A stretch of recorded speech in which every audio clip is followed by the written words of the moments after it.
राजस्थान में कांग्रेस सत्ता से भले ही बाहर हो चुकी हो, लेकिन उसके विधायकों का रवैया अब भी नहीं बदला है। जनता जब अपने प्रतिनिधियों से सवाल पूछती है तो उन्हें जवाब देने की बजाय तिरस्कृत किया जा रहा है।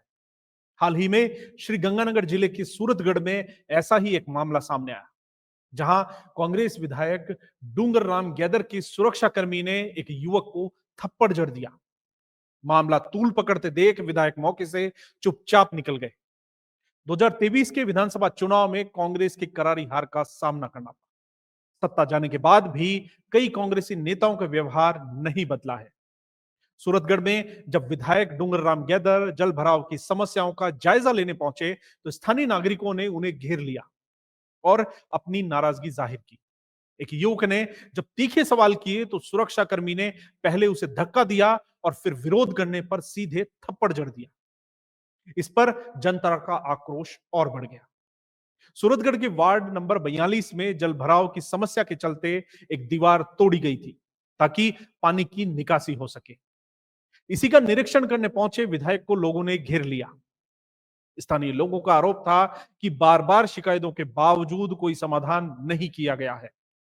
जनाक्रोश का सामना करने की बजाय विधायक की टीम ने जनता से दूरी बनाने की कोशिश की, जिससे विवाद बढ़ गया। कांग्रेस सत्ता से तो बाहर हो ही चुकी है, मगर उसके नेताओं का व्यवहार अब भी सत्ता में होने जैसा ही प्रतीत हो रहा है। हिंडोली विधायक और पूर्व मंत्री अशोक चांदना अक्सर अधिकारियों को धमकाते हुए नजर आते हैं। एक बयान में उन्होंने कहा था, सत्ता में आए तो खून के आंसू रुला दूंगा। यह पहली बार नहीं है जब उन्होंने ऐसा बयान दिया हो। उनकी यह शैली सत्ता में रहते हुए भी चर्चा में रही और यही कारण है कि जनता ने उन्हें नकार दिया। नवनिर्वाचित कांग्रेस विधायक अभिमन्यु पूनिया भी इस मानसिकता से अछूते नहीं है। नवंबर में बाड़मेर में आयोजित एक बाइक रैली में उन्होंने सार्वजनिक मंच से कहा, अगर कोई अधिकारी परेशान करे तो उसे ठोक दो, आगे हम देख लेंगे। इस बयान के बाद पुलिस ने मामला दर्ज किया। कांग्रेस नेताओं के आपत्तिजनक और धमकी भरे बयानों की सूची काफी लंबी है।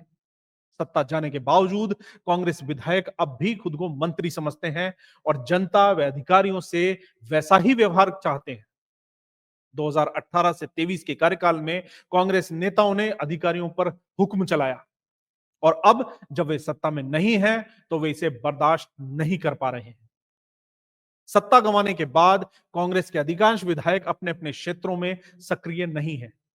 जब जनता को समस्याएं होती हैं तो वो उनके चुने प्रतिनिधि नदारद रहते हैं। यही कारण है कि जब कोई विधायक क्षेत्र में आता है तो लोगों का गुस्सा फूट पड़ता है। हाल ही में टोंक में बिजली कटौती को लेकर एक युवक ने मंच पर ही सचिन पायलट को खरी खोटी सुना दी थी। यह असंतोष का ज्वलंत उदाहरण है। कांग्रेस नेताओं के पुराने वीआईपी व्यवहार और जनता से कटे रवैये ने उन्हें सत्ता से दूर कर दिया। अगर यही रवैया जारी रहा तो अगली बार भी सत्ता में वापसी का सपना केवल सपना ही बनकर रह जाएगा। कांग्रेस को अब आत्म मंथन की जरूरत है, नहीं तो जनता उसे बार बार नकारती रहेगी।